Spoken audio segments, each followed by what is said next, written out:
दरगाह आले रसूल खानकाह वामिकिया निशातिया में 21 अक्टूबर 2024 से शुरू होने वाले सैयदुल मशाइख व हजरत सैयद वामिक मियाँ का 79वां उर्स व ताजुल औलिया हजरत सैयद निशात मियाँ के 46वें उर्स के सिलसिले में एक प्रेस कॉन्फ्रेंस आयोजित कर उर्स का पोस्टर जारी करते हुए दरगाह के नायब सज्जादानशीन हुजूर बद्रे तरीक़त सैयद असलम मियाँ वामिकी जिलानी व प्रोफेसर महमूद खान ने उर्स के कार्यक्रम और वामिकिया सिलसिले की जानकारी देते हुए बताया।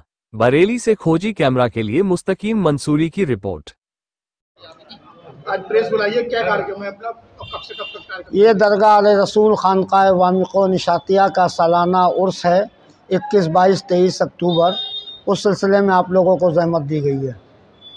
किस तारीख में कौन सा कार्यक्रम? 21 तारीख को सुबह 10 बजे कुरान खानी से 3 रोज़ा उर्स का आगाज़ होगा और उसके बाद 21 को ही कुरान खानी होगी। 12:35 पे पहला कुल शरीफ होगा और ज़ोहर की नमाज के बाद बाग अहमद अली तालाब से चादर का जुलूस निकाला जाएगा। अब तक कितने उर्स हो चुके? ये 78 उर्स हो चुके, 79वां उर्स शुरू होगा।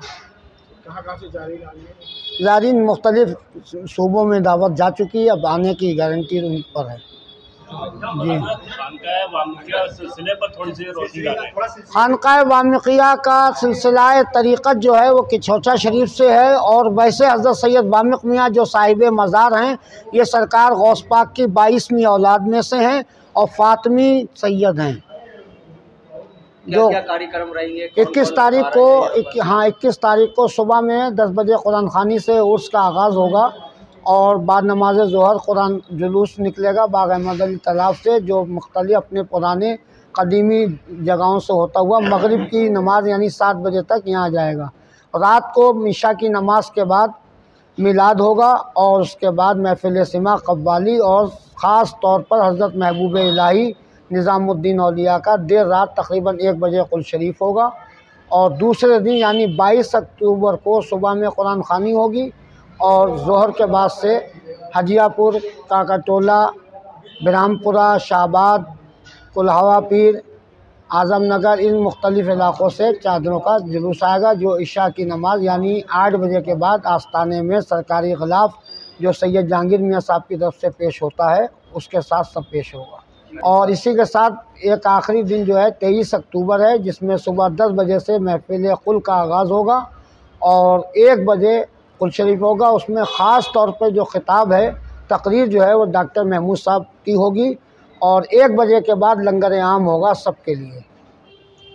Professor Mahmood Hussain, head department of Arabic, Bareilly college, Bareilly.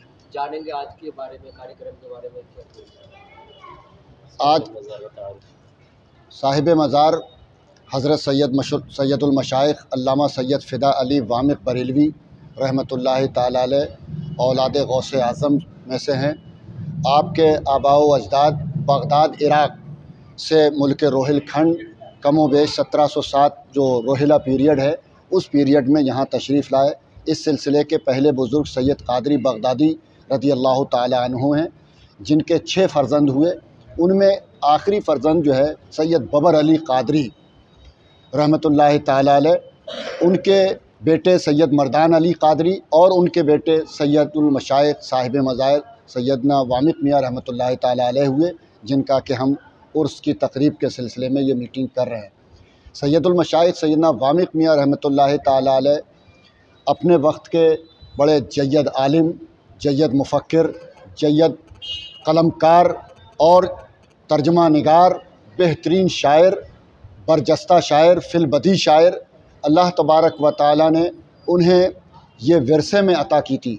चूँकि यहाँ उनके आबाओ अजदाद का पहले से ही एक खानकाही निज़ाम था। सैयद बबर अली कादरी रहमतुल्लाह अलैह और सैयद मर्दान अली कादरी रहमतुल्लाह अलैह, इन हज़रात के यहाँ पहले से इस तरह की महफ़िलें आरास्ता व पैरास्ता होती थी।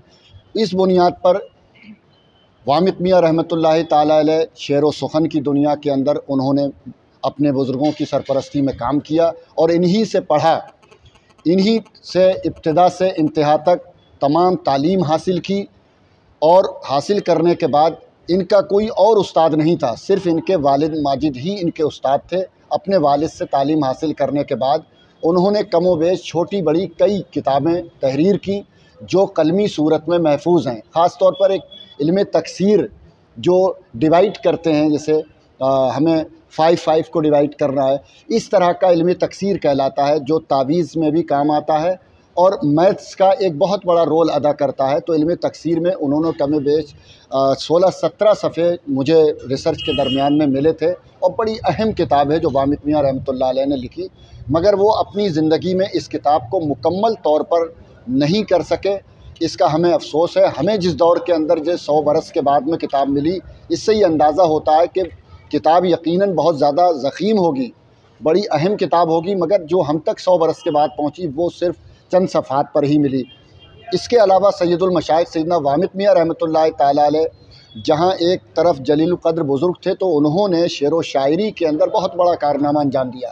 ख़ास तौर पर नातिया शायरी, पैगम्बर जनाब मोहम्मद रसूलुल्लाह सल्लल्लाहु अलैहि वसल्लम की शान में उन्होंने ऐसा मुनफरिद और मुमताज़ और ऐसा शानदार कलाम कहा कि जिसमें उन्होंने कहीं भी अपने पैगम्बर जनाब मोहम्मद रसूलुल्लाह सल्लल्लाहु अलैहि वसल्लम के का अदब और एहतराम को सामने रखते हुए कहीं भी आपका नाम लफ्ज़ मोहम्मद का इस्तेमाल पूरे दीवान में कहीं नहीं किया। 500 से ज़ायद सफ़हात पर यह मुकम्मल दीवान है।